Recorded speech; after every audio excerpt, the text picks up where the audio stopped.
Good afternoon, ladies and gentlemen, and thank you so much for joining us today at this Economic Times webinar powered by Infor.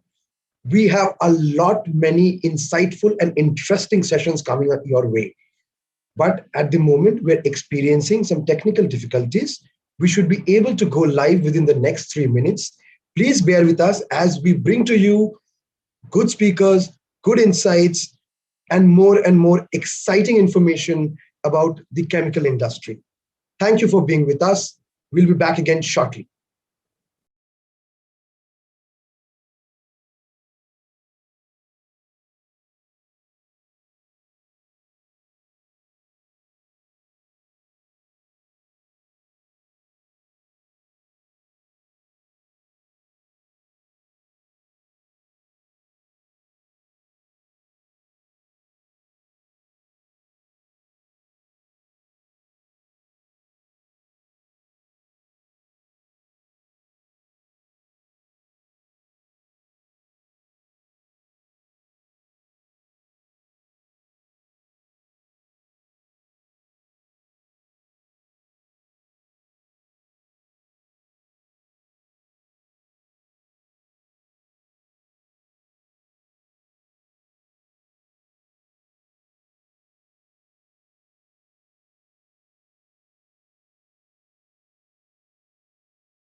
Thank you so much for bearing with us. Once again, welcome, ladies and gentlemen, and thank you again for joining us today at the Economic Times towards next level in predictive maintenance, driving regulatory compliance and operational efficiency for the chemical industry webinar.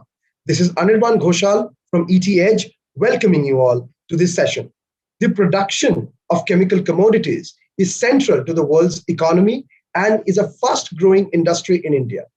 As demand increases, reliability and sustainability increases become a must-have versus a nice-to-have in order to keep production running at an optimal level. the pressure on production line employees and their work orders, affecting chemical engineers, technicians, operators, and scientists, accelerates the adoption of innovative technologies to keep machinery and equipment in optimal working condition. Chemical companies have long struggled with the industry's unique requirements related to hazardous materials, traceability, asset management, regulatory compliance, and more. As time progresses, such complexities are only going to proliferate, especially as uncertainties around tariffs, sustainability, initiatives, and regulations grow. These key issues and trends have profound impact on the way you manage your critical assets. This session will deep dive into topics such as trends that define today's chemical industry, what are their challenges and disruptions they're facing, and how to turn them into tomorrow's opportunities. Maintenance 4.0 outcomes and how to digitize and optimize maintenance operation to reach new levels of efficiency. Need and relevance reliability centered maintenance and asset performance management capabilities to make better informed decisions that lead to increased reliability, higher uptime, fewer incidents and failures, and lower costs. At the outset, I would now like to invite Mr. Deepak Mahurkar, partner and leader of oil and gas sector, PwC India, for the management consultant perspective. Thanks, Deepak. Over to you.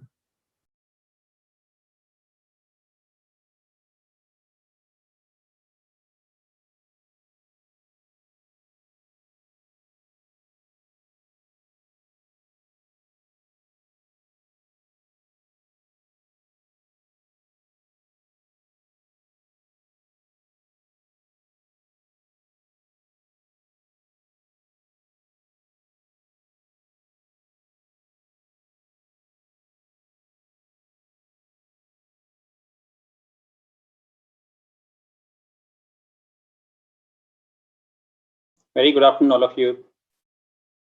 Such a privilege being in front of all of you to talk about a management consultant's perspective on asset maintenance in the era of 4.0. My name is Deepak Mahurkar. I'm a partner at PwC and provide consulting services to chemical industry and intensively work on asset management and process management in chemical world. Before I start into my formal slides, may I also let you know that there are companies who are in the different maturity stages of deployment of technology for operations and maintenance. And as a management consultant, I have seen them facing a lot of opportunities that keep coming in with the advent of technology, as also they face challenges in making sure that all of these issues are handled successfully on the operating floors. Under such circumstances, deployment of technology has come as another serious opportunity in ensuring that the plants are operating at its peak efficiencies, lowest of the costs, and that the upkeep of equipment and machinery is at its best. I've seen that each of these companies are very tempted to look at the world around, define their own ways of deploying digitalization in their processes. And as you can see in the screen, there are various forms of digital enablements that can happen in the world of maintenance. Whichever way that a maintenance department is looked at from the perspective of deciding whether the machinery is to be taken up in the maintenance or not, that the workforce is skilled or not, is the workflow being managed for maintenance in a completely paperless and a time optimal manner or not, and is the digital process landscape itself defined very well and being advanced in its maturity in months and years in that company or not. These are some of the issues many of my clients deal with, including through assistance of consultants. But in that, they tend to use the major deployments like data and analytics as a core element to that, and also enjoy the prowess of the smart maintenance execution in itself. There are a plethora of devices and platforms that are being put to use by various agencies, and those are being offered to companies to enable their maintenance spaces. Digital enabler has become one of the most important ones, and in today's rest of the 7-8 minutes and probably over the whole of the session today, we'll be hearing about how Industry 4.0 is coming handy for companies. Taking a couple of steps back, many of the people in the audience today would be deeply experienced in operations and maintenance, and they would know it very well that the right mix of maintenance strategies are necessary for optimization of operations itself. We are seeing on the floor that sometimes and some equipment, we allow them to run until a failure happens. So you exploit the complete capability and strength of the equipment until it fails. We also tend to do a lot of preventive maintenance on some of the equipment in a very, very compliant manner, sometimes essentially because of the regulations around like pressure parts. We also allow some of the machinery and equipment to be continuously monitored and based on its condition only then take up maintenance. In some cases, we have even taken a few steps forward by deciding to take up maintenance in a predictive manner, understand the condition of the equipment, predict until when it can live with efficiencies that are permissible for our optimal operations, and then only take up maintenances. And finally, there is an error analysis and evaluation of the effects which are carried out alongside the operations. We understand the stable, historic, grown database of those equipment and machinery, do a deep technical analysis through the understanding that we have, and operate and maintain that machinery with terrific precision.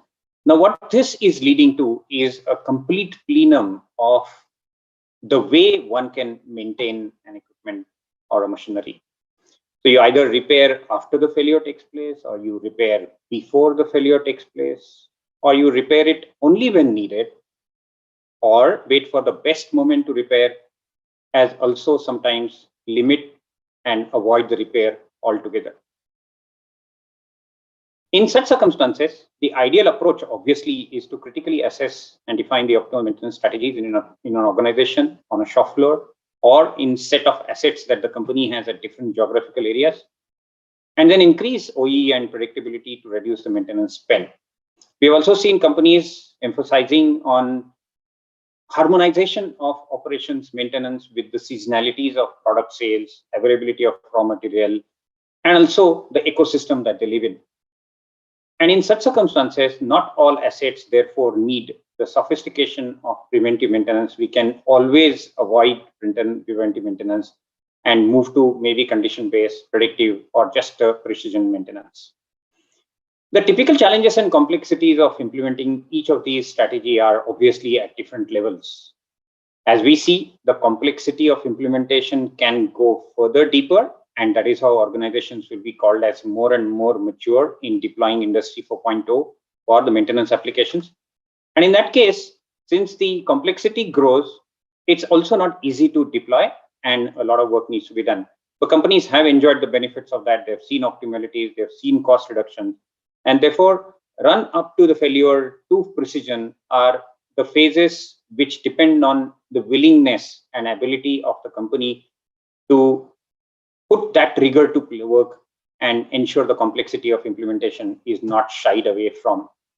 This journey not being easy, and therefore it's good to look at the typical challenges that we tend to see companies experience as management consultants. One of the foremost we see is the lack of resources. Companies are willing, they have budgets, they have sufficient capability to execute Industry 4.0 solutions, but they lack resources. The skill set may not be a well-adopted one for implementation. The company may be taking 2 steps ahead on its deployment and digitalization, but the skill set is not change managed well or isn't available at all in some geography.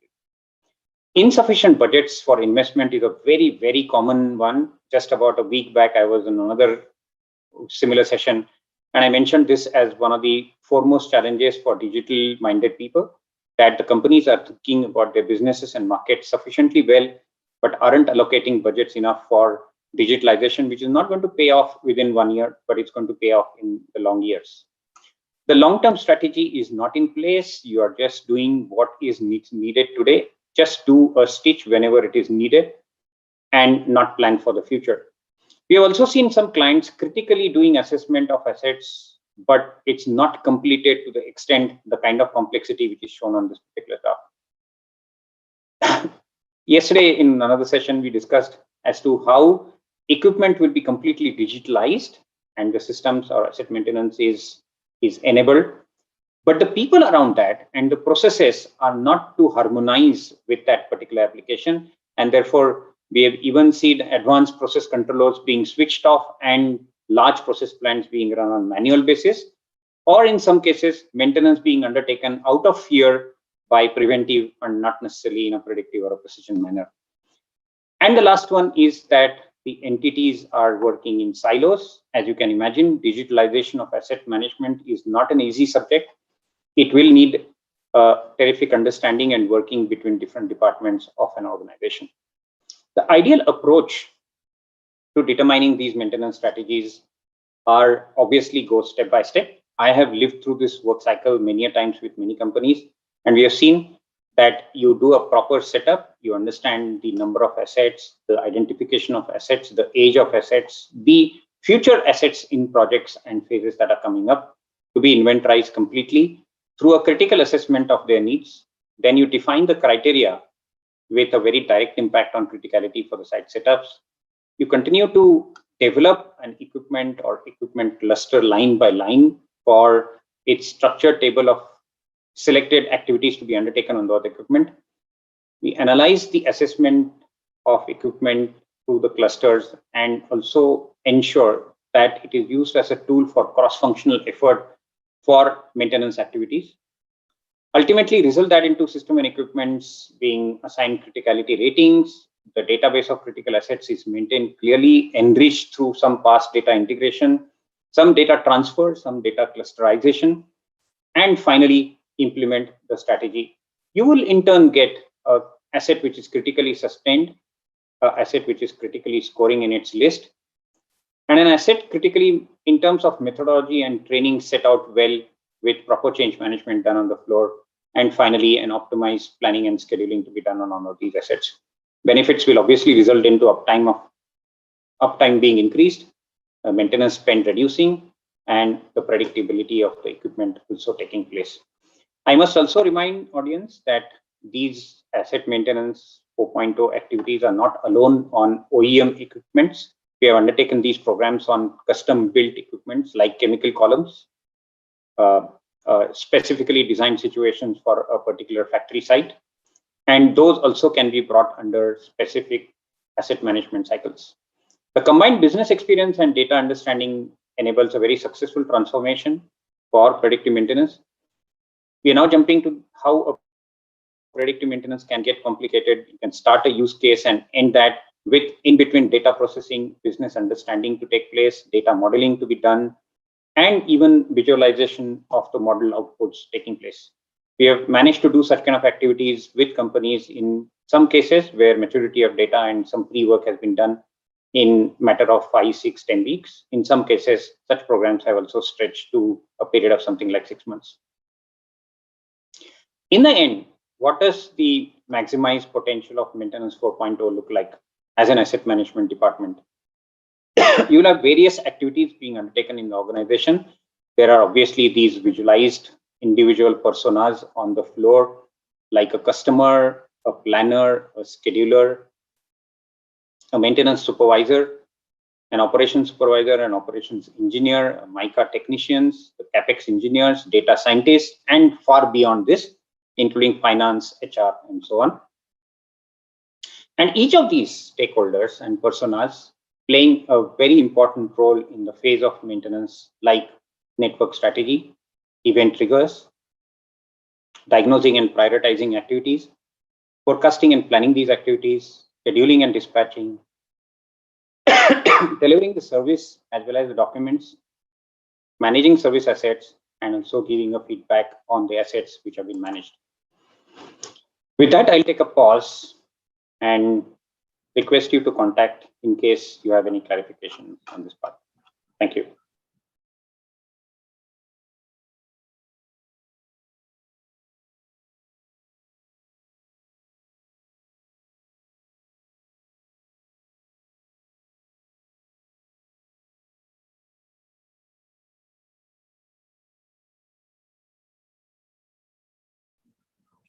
Thank you once again, Deepak, for sharing those wonderful insights through that presentation.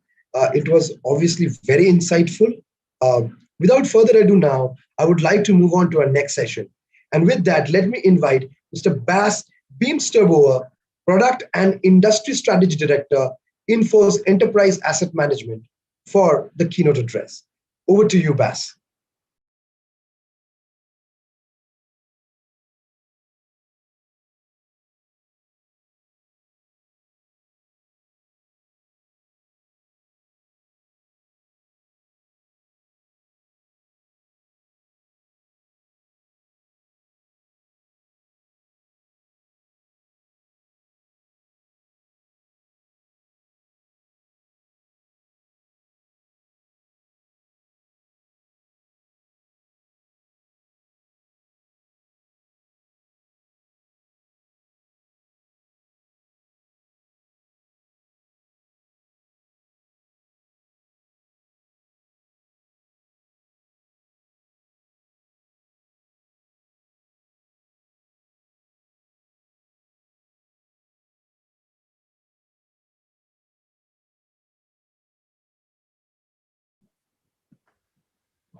Thank you very much, and welcome everybody to this roundtable. Thanks especially to Deepak, who it's interesting to see how the world aligns around predictive maintenance and asset performance. And I think it's great to be able to speak to you today about Infor's view and approach to asset performance management. So let's, without further ado, go into these into my slides. Yeah, here we go. So the agenda that I have for you today in these 10-15 minutes to talk a little bit about the challenges that we think that you face, how maintenance 4.0 and asset performance, can be an answer to some of those challenges. I think, where everybody talks about transformation, digital transformation. In this, we think that somehow the world of asset management and engineering is transforming itself into this digitally enabled world, and as a result, we see that there is probably the need for a new paradigm or a new name for what we do as software suppliers in the field of asset management, and we call it asset performance management. So this transformation is a process that we have started already years ago, but we seem to be aligned in the world, and not only of chemicals, to achieve this. So I will conclude with some final words, like is customary, and let's just quickly go into this. So I don't want to take you through all the challenges that you may find on planning, on asset management, on innovation, on workforce, and let's say on those insights. But there's definitely some of them will hopefully resonate with you. There's a few of them that actually have a direct relationship to asset management. And these are the ones. When you experience downtime, especially when the downtime is unscheduled, unplanned, and therefore unwanted, there's of course a direct relationship to taking good care of your assets or not taking good care of your assets, and the ensuing downtime. The other issue is that we seem to struggle as an industry with let's say how capital expenditures or investments are handled. There are safety concerns in the world of chemicals, but I would say broader in the world of industrial manufacturing as a whole, where compliance is a thing to strive for, and HSEQ, health, safety, environment, and quality are let's say are typically issues that we struggle with. Hopefully not too much, but still they need care, and they have a relationship with the assets that we maintain, manage, and that we produce with. Hence, that they are colored in red. On the workforce management side, I think, when it says poor employee productivity, it means basically that we can do better and that we can make better use of the time of our technicians if we provide them with the right digital tools for their asset management. And then I think the last one, we heard Deepak talk about maintenance 4.0, about, let's say, obtaining data, of course, to digitize your asset management and to create predictive maintenance. You need more insights, you need more data, you need to protect your assets. Yes. I hear some background noise.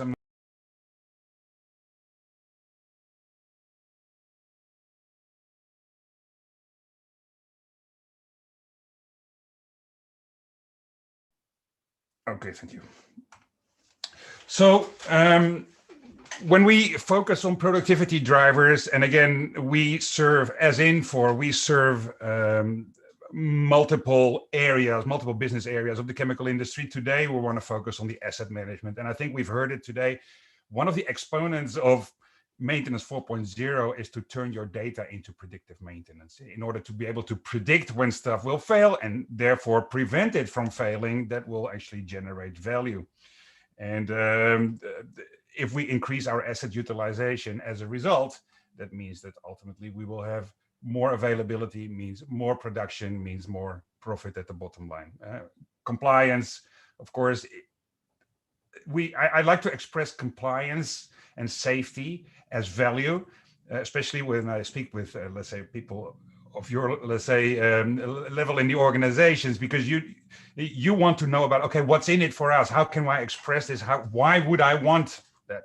And I think, the expression of compliance is, of course, by avoiding fines and by avoiding, let's say, compliance issues that potentially could harm you.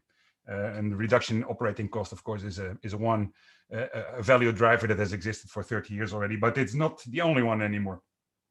Otherwise, we would just reduce all maintenance budgets by 50% and everybody would spend less money. But I think, productivity would go down, and especially asset productivity would go down very quickly if you stop doing maintenance.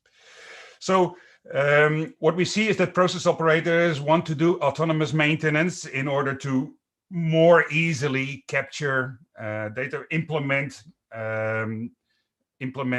practices like total productive maintenance, to include machine operators into the maintenance process is one of the trends that we see. We see the increased use of artificial intelligence to predict failures, hence predictive maintenance. We see real-time condition data being more and more available and more cheaply than ever before, where in the past we needed to create or implement expensive DCS systems or SCADA systems. Today, the IoT sensor or Internet of Things sensors are commoditized to such a degree that it's almost you can well, I don't think that you can get them for free, but they become extremely available. And with internet connectivity being almost pervasive, let's say that infrastructure helps a lot to mature into this maintenance 4.0. We see mobile devices as an expression of digital transformation for everybody on the shop floor, and not only for those workers, let's say those operators. And the other trend, I think I heard also Deepak mention reliability, and reliability-centered maintenance is, of course, a term that kind of puts the philosophy that in place that underpins all these advances in technology. You have to have a reason why you want to do predictive maintenance, and FMECA, so failure mode effects and criticality analysis, as part of your reliability-centered maintenance philosophy, underpins that. Why should you do? So ultimately, what we're looking at is these values. So how can those new advances in technology help us reduce downtime, reduce cost, increase productivity, increase asset life, improve safety, enhance compliance or maintain compliance, and to increase sustainability? Ultimately, those are great terms, but for you, it means that they generate bottom line value. When we take care of our assets properly, we can produce more. And when you produce more is when you make the money that your organization was invented for in the first place. It's interesting to see this quote from a client on the right-hand side. It's in the chemical industry. It's a Norwegian conglomerate called Elkem. The first thing that when they set out to look for an asset management platform was that it has to be compliant with Industry 4.0. And secondly, they had created quite comprehensive maintenance maturity, I would say, framework that covers really everything, let's say, as the philosophies goes for asset management, ISO 55000, it contains reliability thinking, productive maintenance, etc., digitization, and to combine that with an easy to use interface. If your system is complex to work with, ultimately it can be the best system in the world, but if people don't use it, it's still garbage in, garbage out. So it was nice to see this as a starting point for a client to say, okay, we have the philosophy in place. We know what we want. We know what value we want to achieve. And now let's look for the best platform to support it. Obviously, I wouldn't say that if they had not chosen Infor Asset Management to do that. So what we went through, and I will speed up a little bit because you know this how the world has moved from maintenance 1 to maintenance 2 to maintenance 3 to maintenance 4.0, and not necessarily. People always ask me, like, does everything have to be predictive maintenance? Does every asset need to be taken care of with maintenance 4.0? And the answer is no. I think maintenance 4.0 is the sum of all the others. And I think once you start philosophizing, or once you start to determine and strategizing your asset management and your maintenance strategies, asset by asset, applying, for example, reliability techniques, that run to fail is a strategy, and it can be a valid strategy, provided that you have determined that with minimum impact to society, to environment, to safety, to cost, to productivity, etc. So to determine those business goals first, and then to say, okay, well, my reactive maintenance strategy for that asset in that operating context is perfect. Well, these other ones that are highly critical, that are very dangerous and risky to work with, they require much more care. They require a maintenance 4.0, or let's say a predictive model, in order to make sure that they will never fail.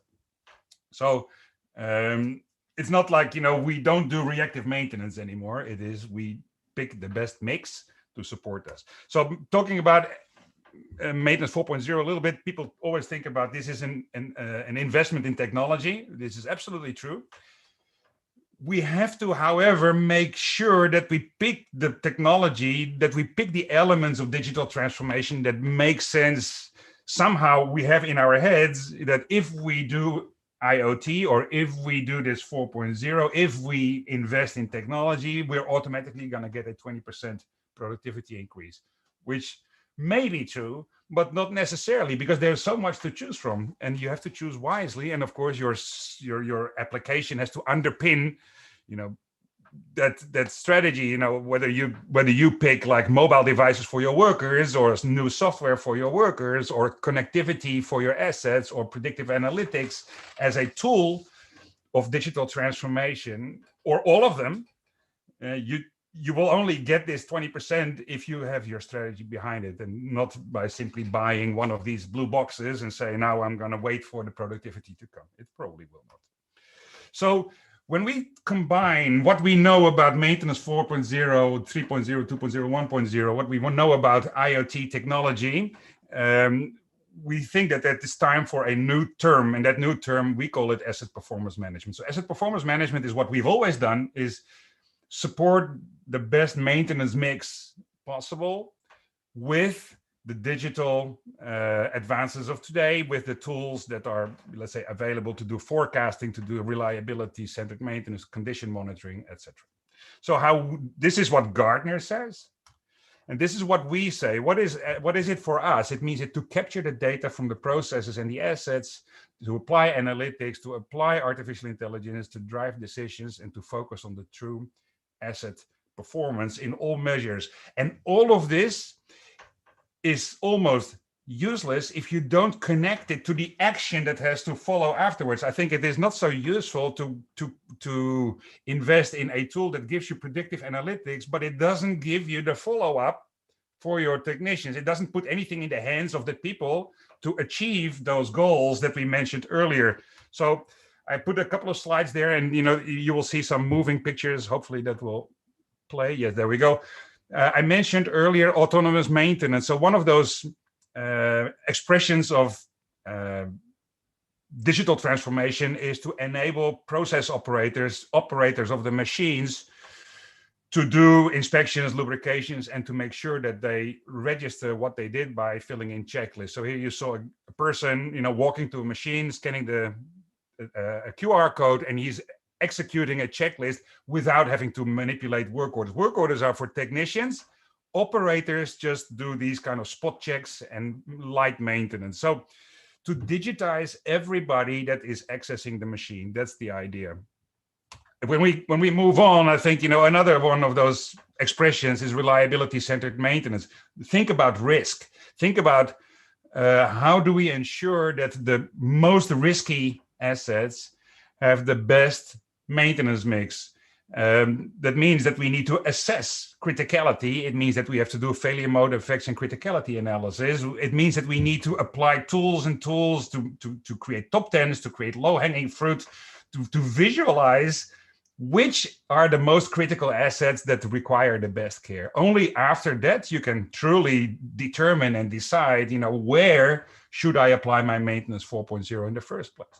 So where TPM, total productive maintenance, focuses on efficiency, doing the maintenance right, reliability is telling you doing the right maintenance. It is not either or, it's both that we need to do. The last slide that I have here is also a little video that will play while I'll talk, is the mobile technician. So we talked about digital transformation. We talk about how asset performance management, like the inclusion of 4.0, Internet of Things, data, analytics, algorithms into the maintenance mix. It requires the connection to the shop floor. It requires the connection for the action. And this is what you're seeing. While I talk, you see the technician, look for the map where he needs to go, the activities that he needs to execute, the checklist that he needs to do. It's the same tool, essentially, that we saw before in the hands of the operator, but the operator, of course, is only like executing a checklist and done, while a technician has to do much more. He has to report hours, spare parts, approvals, checklists, documentation, etc. It's a heavier user in that sense, but they both collaborate using mobility, using these digital transformation tools to achieve those goals. So ultimately, when we have those pieces in place, those pieces of IoT, data, analytics, AI, then this dream that I have can become a reality. You need that whole platform in place to make sure that you have the tools to predict that the machine is going to fail, to order the spares by applying an algorithm, by creating a work order for a service engineer, to even maybe replan production so that the machine becomes available, and only after applying all that, notify a human user to say, hey, by the way, this work order is for you, and you need to execute between today and tomorrow, because we want to prevent the machine from failing. So this is a totally new concept for preventing downtime. But this is, in our opinion anyway, the expression of Industry 4.0 and Maintenance 4.0 in the hands of a technician. The platform will start to assist in taking decisions of when to predict or when to prevent shutdowns and breakdowns. So last slide actually is, okay, so what is this now? So this asset performance, can you start tomorrow? And I think the answer is yes, you can start tomorrow, but you can start tomorrow with your journey. This is not a tool that you buy today and it works tomorrow. It's a journey of determining where you are on the maintenance maturity level. Where do you want to go for which assets? What is the mix that you want to apply? And then how do you want to, let's say, let artificial intelligence drive this automation to ultimately disrupt the industry, hopefully, and to outperform your competitors, for having this insight, for having this foresight to truly embark on asset performance. So it's a journey, yeah. And I think that's also the last slide of the last word on my summary slide. It is like, okay, we need, in order to enable asset performance management, we need data. Data comes from sensors and real-time condition data. It doesn't have to be IoT per se. A SCADA system that provides you with this, or a DCS that provides you with this, is also good. But once you have that, you can apply algorithms in order to determine whether or not predictive maintenance can be found. But that's not all. Then it's not enough to just get a message that maintenance needs to be done. You need to have the tools to execute with mobility. You need to enable the rest of the ecosystem of the people that work on the assets, with the assets, to do their autonomous maintenance.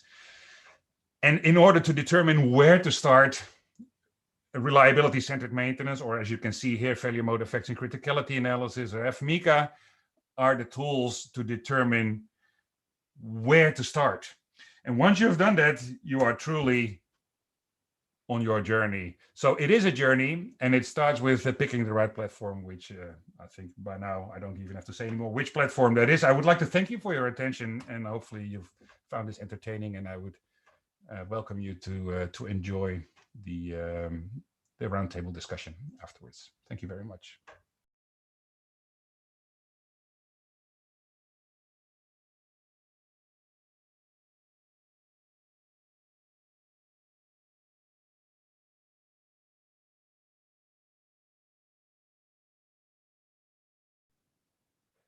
Thank you so much, Bas, for that wonderful presentation and taking us through the entire journey of the predictive maintenance suite and other offerings that you explained during your presentation. And also apologies for the small interference that we caused during your speech.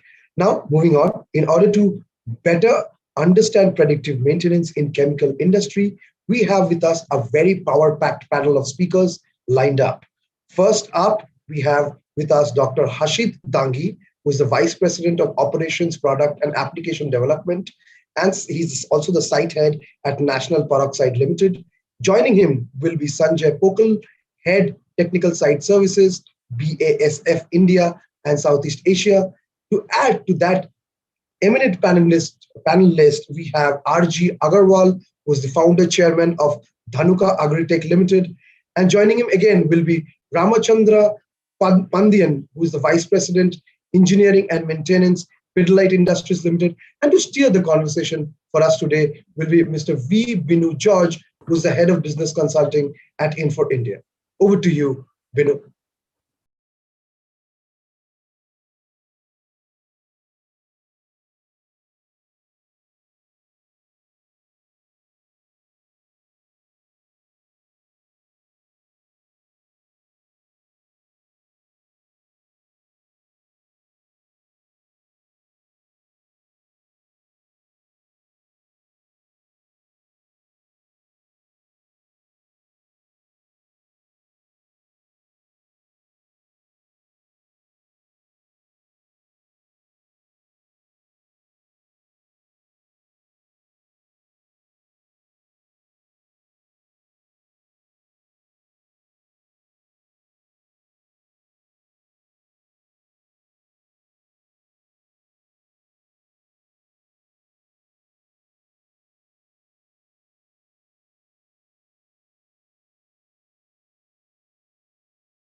Yeah, good afternoon, gentlemen, and good afternoon to all of you, the participants of this watching this roundtable. I just want to invite and thank each one of the panelists today of today's event, driving regulatory compliance and operational efficiency for the chemical industry. I just want to thank each one of you, gentlemen, here for your time and your the potential of sharing your experience this time here. It was very interesting as the event started to listen to Deepak and Bas. They have actually hit it off on a very right note about IoT being a big leverage into chemical, but it is not to be applied everywhere, but to very specific use cases which may potentially bring benefit to your companies. I just want to start this discussion with the great news that, Coke Industries, I don't know how many of you know it. It's one of the $150 billion valued privately held company called Coke Industries in the US. It's our parent company, Infor's parent company. They just got awarded yesterday evening, America time, the EPA award, the Environment Protection Agency award, second time since 2017. So Coke Industries has interest in refining fertilizer, pulp, flat glass businesses. So they are diverse businesses, but it gives me great pleasure, and I feel really a swell of my, of joy to know that they have really got this prestigious award. Out of 85 chemical companies or manufacturing companies in US, they are one of the groups with 5 plants getting that EPA, which is a very high benchmark on the environmental part. Coming back right away into our session, chemical as well as the oil and gas sector are the two sectors where asset uptime, or HSE, health, safety, and environment compliances are very stringent, very, very, very high, and the compliances are expected to be there as a normal way of operation. So these are two industries. Just giving some background. We have the PCPIR. I don't know if all of you know on the call that it's called the Petrochemicals Investment Region Policy, which was done in 2007. And there are regions in India or states in India which have carved out regions only to handle petrochemical investments in the regions. Andhra Pradesh, Gujarat, Odisha, Tamil Nadu, these are some of the states which have given some areas. Keeping all this in mind, it was unfortunate after the first wave of COVID, when we tried to restart some of the plants in our country, we had some unfortunate accidents with sad deaths following with it.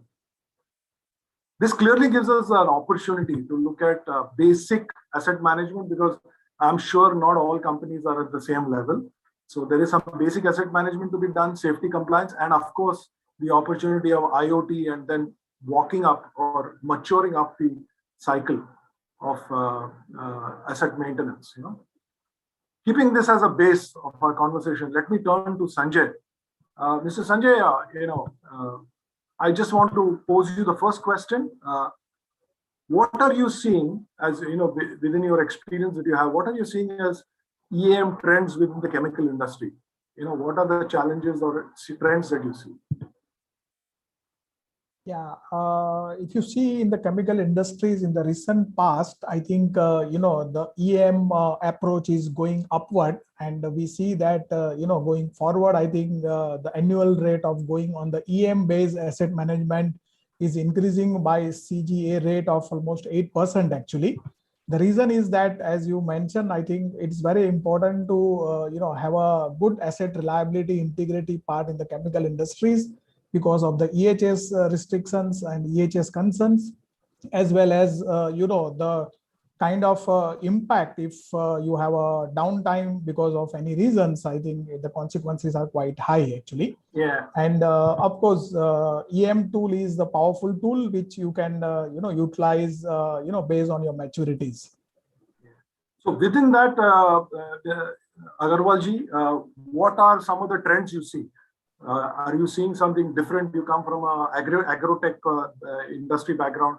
What are some of the trends that you see within the asset maintenance philosophies within chemicals? You're on mute, sir.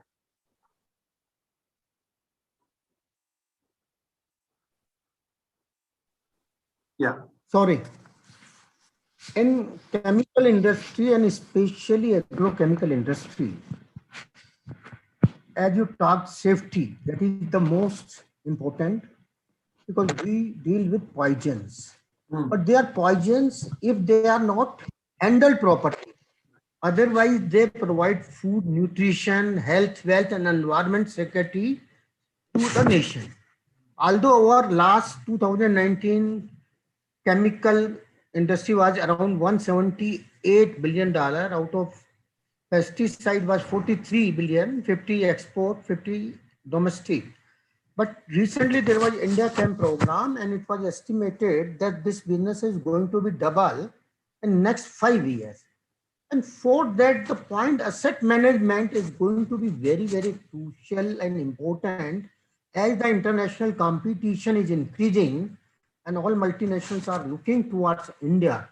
So the companies who will maintain efficiency in the state management, they will be competitive and will be in position to export. Otherwise, they may be in trouble.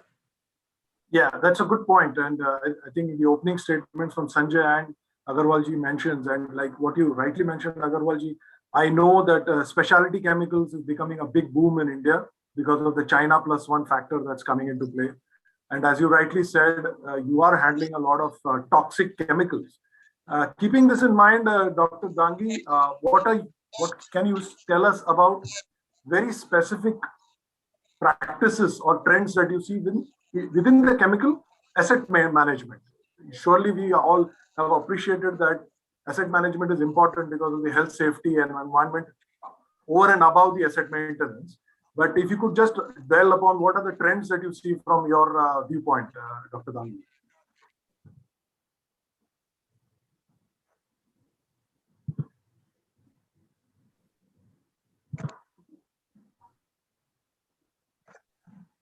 Yeah, you're not audible, Dr. Dangi.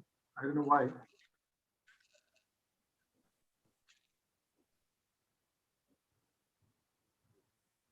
No, can't hear you. Can I just wait while you fix that? Can I ask somebody else a question? Yeah, please. Pandyanji, if you could take that question. Chemical industry is surely required for HSE and all of that. But what are the trends that you see, sir? As Mr. Agarwal said, there are a lot of hazards, built-in hazards in the chemical industry. And equipment integrity and asset management is far more important, to keep the your unit or site continue to produce. If there are accidents, injury to people or injury to environmental, you are going to lose the license to operate there. Yeah. So it is very critical, asset maintenance and asset management from that perspective for chemical industries. Yeah, for other engineering industries, the influence circle may be within the unit, within the building, but for chemical, it's far more dangerous. That is how it is more important. Yeah, thank you for your initial words. Dr. Dangi, I believe your audio is sorted now. Anirban, can somebody help him? Because I think, yes, okay. So while we are getting this sorted out, Pandyanji, I'll continue with my next question to you so that we can then go back to Sanjay and Agarwalji also. What are your thoughts on maintenance 4.0? I know for a fact in my interaction with chemical industries that we are with logbooks, we are with reactive or breakdown maintenance, we are with preventive maintenance cycle. But what are your thoughts on predictive and 4.0 and all of that? If you could throw some light on that. It is a wonderful technology which is, given to the world. But for very critical applications and for a large equipment base. I can't talk about, maintenance 4.0 for 2 or 3 reactors or 4 pumps. It has to be for a highly critical application and for a large equipment base. So it's a very good tool, and for India, there are many industries, even which is crossing, 2,000 crores, 3,000 crore turnover, but still, the maturity of maintenance, it is here and there, it's, we can't say it is all matured at the peak. So it depends upon, the application and criticality. Maintenance 4.0 or the integrated asset management should be applied, as we go along. The business in chemical industry is going to go up. Yeah. So yeah, it's a good point. And I specifically would want to take your views. I'll continue the question with you, Pandyanji, is breakdown and preventive maintenance cycles we know. But have you, in your experience, or have you read of or heard of predictive maintenance being applied in the chemical industry? Because that's something that is what maintenance 4.0 or sensors IoT will help you.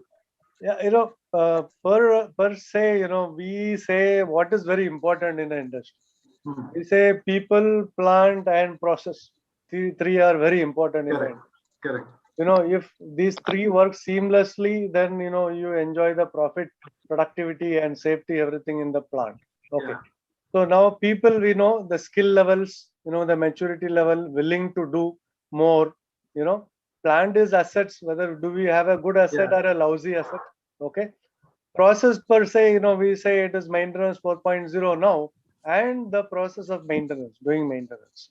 So the skill, the methodology, and the last is accurate, timely information available to people. That is where your industry 4.0, gives the flavor to people. So it assists people to get, what to do and when to do. How to do, people have to know it. That will not be taught. So when to do and what to do is very important. And this is given by artificial intelligence based predictive maintenance process. So this is how it benefits. Yeah. So Dr. Dangi, I believe you're on now. You're on mute now. If you could just unmute and speak, that would be nice to know. Can you hear me now? Yes, good. We can hear you. Yeah, good to have you back. Yeah. Thanks. Good to have you back. So my question to you was, we were actually discussing maintenance 4.0 while you were trying to fix your audio. My question to you is, what has been your experiences with asset management being done with data being sourced out of PLCs, data collection systems, and other kind of integrations which support the asset management processes? Yeah. Basically, if we see in our plant, our company, we do have your Infor system we have as a ERP. Apart from that, from DCS point of view, we have a DCS of Yokogawa. And simultaneously, we do have this kind of industry 4.0, those sensors and everything. Also from the concerned manufacturers, like if we have blowers, if we have pumps. So from those concerned people, we do have those sensors. Now the question is integrating everything together. Absolutely. That's what the biggest challenge is. We do have a sensor. The sensors are giving us the data. And using that data, there is some data analytics which will go on. That has to be done by maybe our DCS system. And from that DCS system, maybe the asset performance management system, which we are talking about, I think that system, all this integration of all these three is really a big challenge. So, and if the integration is done in proper manner, then definitely, we are going to get the right fruit. Maybe on our palm itself, we can get the result and say that, okay, this pump is going to, go under breakdown, or because of this, I am going to have a downtime in next 2 hours or next 2 days. So it's better to attend it immediately and do all the preventive maintenance. Correct. So, if you see what we're trying to speak in this time is, we are trying to look at two aspects. One is the maturity of the maintenance philosophies, like RCM or asset performance management. And the other is the whole aspect of leveraging IT to do that, in the sense the IoT and all of that. Because as you rightly said, Dr. Dangi, my experience while I've spoken to many, and I'm sure I would want to hear from you all gentlemen too. Maybe Mr. Sanjay, you can tell me. Everybody has got bits and pieces in place, but getting the whole thing work together and then jumping to the next level. What do you say, Sanjay? Yeah, so according to me, of course, as you said, is that we have to have a right maintenance maturity. You have to have a correct maintenance strategy for the asset. You have a right criticality ranking. And once you have that baseline, then I think you can use these IoT sensors and other technologies actually. Then you can put this technology at the right locations where you would like to protect your assets in terms of the business bottom lines. And at the same time, I think you can get a lot of predictive science actually before the asset fails. For example, like, certain critical items where you need data for various systems. Like, of course, DCS is a common system which is being used in chemical plants with several years. But then, identifying the right root cause with, data what we get from DCS is not easy. So there, with use of sensors and, with artificial intelligence model, probably you can exactly pinpoint that where is the fault actually, and you can find your solutions very quickly. So that's what I would suggest. Yeah. Thank you, Sanjay. I think that's something. Before I go to Agarwal ji with the next question, I just want to tell you one thing that I have seen based on our experience and our going into the industry, that many of them are looking at a preventive maintenance module in ERP. Most of the maintenance is on logbooks, not even, and they're updated into the system in maybe 48 hours, 72 hours, where I think, like Bas mentioned, or where like Anirban mentioned, mobility tools can make a big difference unless they have some volatile requirements because of which you cannot use mobile within your premises. Otherwise, that's a big advantage that is there. And then, of course, looking at to take it to the predictive and the other part. Agarwal ji, coming to you, there is a question. Before I come to you, sir, can I just take that question? Yeah. Please. How prescriptive maintenance taps the power of IoT analysis, dynamic case study to help devices become proactive participants in their own maintenance? In fact, this is the question, and I think the question should be prescriptive maintenance happening because of usage of IoT, big analytics, and dynamic case management. So I think, Jyotsna, I think I need to reword this question. You can achieve prescriptive maintenance if you use IoT, because IoT will tell you before a device fails. Like, it will anticipate, or by the frequency of failures or looking at some parameters of the equipment, like a pump, it will tell you that this is tending to fail. So I think that would be a rewording of the question. That's really not a question, but the statement made, and I would agree fully with that statement. Coming back to you, Agarwal ji, continuing with our conversation. What is the need and relevance of RCM and asset performance management to take better informed decisions? What are your thoughts on that, sir? So definitely any decision will depend upon your assets. And as initially Mr. Panyan said, the biggest asset is your manpower, because everything is controlled by your manpower. I'd like to share a practical experience in chemical industry. In 92, we brought DuPont Agrochemical division introduced to India. And we introduced their most toxic product. And before installing the plant, our technical people visited their plant. And then before starting, their technical team visited our plant. And their norms were so rigid and strict, even if it is a ramp, and they said it must be zebra lines. Then in 97, we started a plant with Japanese company collaboration. Similarly, this IoT technology and asset management and automation, our team visited Japan, visited their plants, and then implemented. So to be honest, we are much behind. If you see the developed world, we are nowhere. But our scientists and our manpower is very competent. If you go internationally, every third engineer or scientist is an Indian. Yes. So brain is very, very fertile. But unfortunately, in our country, the atmosphere has not been provided the type of support, and the recognition to this sector would have been given. It has not got. And if proper asset management is done, then earlier I said within 5 years, this industry is going to double. Even it can grow more than double also, subject to whatever are the roadblocks. We get support from government, and those roadblocks should be removed as early as possible. So thank you, sir. So, something that Anirban mentioned early in the whole discussion, which is very important, was that all systems are actually taken offline, and then the process is run manually, so that it doesn't trip and stop anywhere at any point. I tend to use this word, I'm self-critical in a way. We seem to do jugad, you know what I mean? And we are very good at that. That's the unfortunate part. We really get away and do a low cost. We can give it a very sophisticated name called low cost options for doing it. But I think, there will be a time, as Agarwalji said, there will be a time when sophistication is going to be mandated.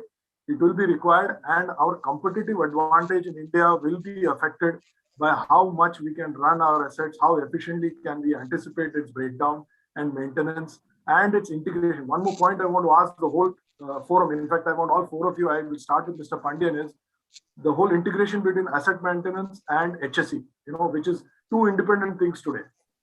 HSE in any plant is run by administration person in the plant, giving permit to work, lotto and all of that. And asset maintenance is done in some ERP which takes care of breakdown and preventive maintenance. Pandyanji, can you just throw some light on that? I will surely come to each one of you because I'm sure you have loads of experience in that area. It is partly true what you said in some industries, and it is true in many industries, whatever you said. But the many of the accidents, incident, environmental releases happens because of the condition of the assets. Asset could have degraded, but it is not identified on time.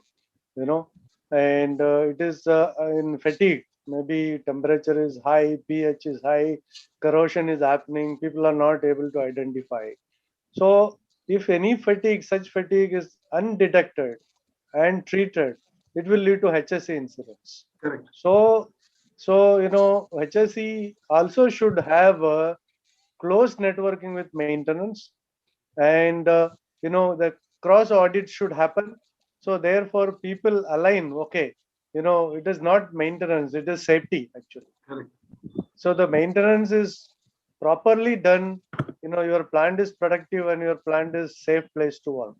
Correct. So therefore, it has to be in alignment. Yeah, and before I come to Sanjay and Dr. Dangi, I just want to say one thing. It's a very unfortunate thing that these still remain independent in almost 80 to 85% of our plants, industry segment. Not only chemical, everywhere. You go to any plant outside Mumbai also, you will see the last accident since so many days, or accident-free days they put it, which is an administrative function which has nothing to do with all the assets that are running. And unfortunately, most of the accidents will be with the assets. Sanjay, you want to throw some light on that before So before Sanjay come in, myself and Sanjay, we were working together, we were colleagues. Okay. Oh, yeah. So in such scenario, we work together. There is no much of differentiation. We used to work together with HSE. Yeah. HSE, yeah. Sanjay, you want to throw some light? I took your time. No problem. So it's as Mr. Pandian said, I think it's organization's culture actually. Some of the organizations, I think EHS is a value actually. So the maintenance engineer or EHS engineer think about the EHS as a first step actually. So I think mindset and organization culture is very, very important actually. That drives the entire, the predictive and preventive concept. And I think in today's industries, even Indian companies also growing at very fast rate.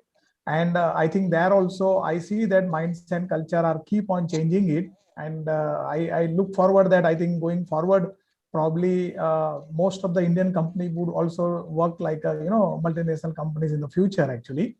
Because that is a need, because that asset growing is very, very fast because of the high, demand of, in the Indian and outside market of chemicals, basically. Yeah. Before I go to Dr. Dangi, I just want to mention one more thing. China is closing their specialty chemical factories there because of pollution, and most of them are coming into India. So are we bringing the cloud of pollution to us? I don't know. But I think it's something that we all need to be thinking about as we go forward, right? Dr. Dangi, your points, your opinion, your views on HSE and asset management being integrated and giving you a single view? Yeah, of course. See, I will give you a recent example of my plant. We have one pump which is used for transferring of the what we say is solvents. So that's a huge pump, maybe at the flow of around 400 meter cube per hour or so. That's the flow. And one particular day, what happened is we have already put our sensors over there that if power consumption goes beyond the rated capacity of the motor will trip. But someone, unfortunately, has played with that and changed the setting. So because of that reason, what happened was the motor didn't trip and it drawed excess amount of power at that time. And because of that reason, entire motor failed and there was a spark in that pump and motor, that particular area. Fortunately, there was a fire, but we could save our plant and there was not much issue. But because of that reason, I could lose the productivity of my particular plant for 5 days. It took at least 5 days for us to come back to normal. Until that time, we got a huge loss of our production. Maybe around, you can say that 1500 ton of hydrogen peroxide. That's what was the loss. And what would have happened if there would have been a fire? Yeah. So that means asset management, EHS, everything is interlinked. If I say that, if your machine is getting failed, there is a quite high probability that it may create some EHS issue. So we need to have an integration of EHS as well as, asset management both together in asset management system. Yeah, because I think that's the need of the hour. Because another thing I've seen is government encourages you energy management monitoring systems, right? They encourage you to save energy. Correct, that again has to be integrated with the asset management aspect of things. So it all the more makes it important. And pardon me for saying this, but I think like ERP-based asset management has lived its days out. Now we need to look at something which is independent, which I think what like Bas was putting up, which companies in chemical are already saying we will look at an ERP or EAM which is already IoT enabled. You know what I mean? Because you want to invest into the future, right? That's right. Yeah. Having said that, I would like to go to each one of you. We are running out of time. We just have 9 minutes. I just want to go to each one of you and ask one last question. Yeah. What are the two key changes that you see? I'll just say that. What are the two key changes that you see that you need to do from current state to digitize your asset management?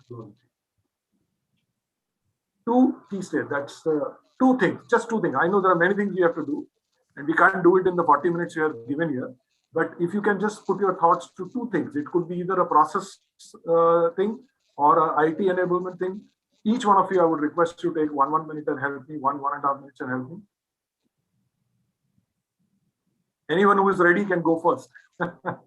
Let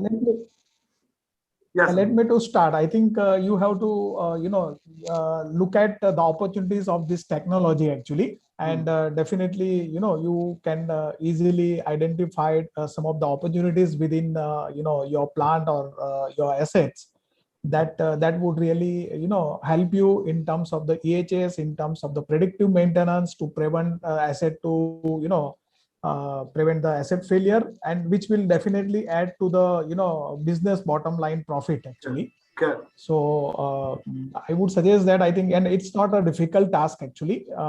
You can easily do it with the current advancement in the technology. There are a lot of startup available, a lot of vendors are available who can also support you on this aspect.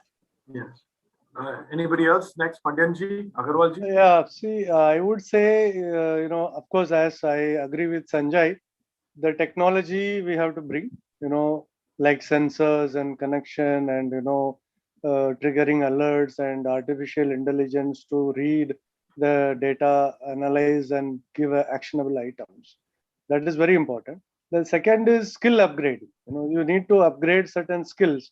So therefore, the usage adaptation of the technology is rightly absorbed and the benefit comes in. So the skill upgrading and technology adaptation, these two, I would say, need to be done. Thank you, Ji. Agarwalji? Yes, no doubt. Technology upgradation is the most important. And our government also realized and made a separate ministry for skill development. But I'll say we are lucky. We have a joint venture project with one Japanese company. In our pharma plant, we are exporting to US, Europe, Japan, and have all their countries approval. So we have a system of weekly, all the departments jointly inspecting each and every machinery. Because here it is so typical, they can come anytime inspection. Even if a part of hair is found, they reject your approval. So we are so sensitive, and our people, they have regular training that it is so important. The crores of rupees we pay to FDA or other agencies for maintaining their approvals. So we cannot take the risk. So all the way we are giving full focus in all our plants, that a weekly meeting of all the departments at factories there, then they jointly visit each and every corner and identify. Union carbide is coated, and they were making the safest pesticide carbide. But the intermediate which was coming in MICN, which created a havoc, and this was because of leakage in their MIC storage tank. It was a small thing. If they would have done it, then it would have not become the biggest accident of chemical industry history. So preventive maintenance and regular, because some people do sometime maintenance, but in chemical plant, it is very, very important. And one should not take risk. When we see the accidents and in chemical plants and loss of lives, then it's a black spot on the industry. And I hope everyone will be looking after this and we can minimize accidents in the chemical plants. Thank you. Okay. Thank you, Ji. And Dr. Zangir, coming to you, 2 points that you think you'll have to move, you need to do to move from current state to digitize your asset management and HSE. Yeah, correct. See, basically what Mr. Pandian has told, Sanjay has told, and what Agarwalji told, I think everybody is focusing on technology upgradation and the skill upgradation. Because whenever you are upgrading the technology, if your people are not parallelly upgraded, the technology will not give any use. Absolutely.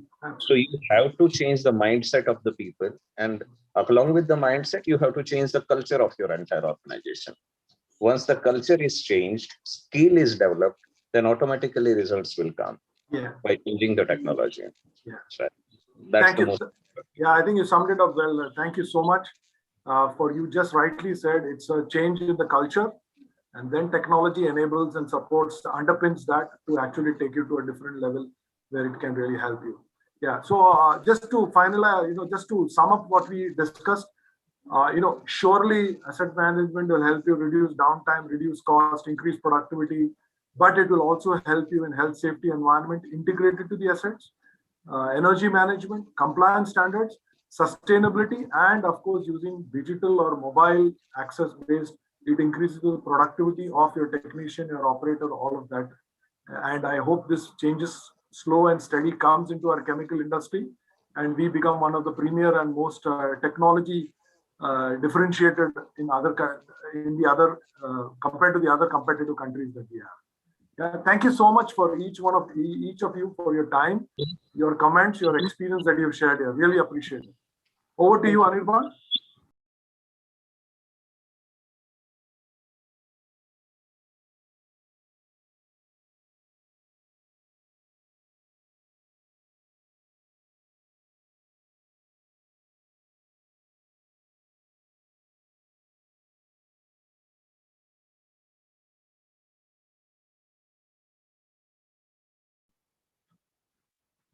We will now end this session, which undoubtedly was very engaging and insightful.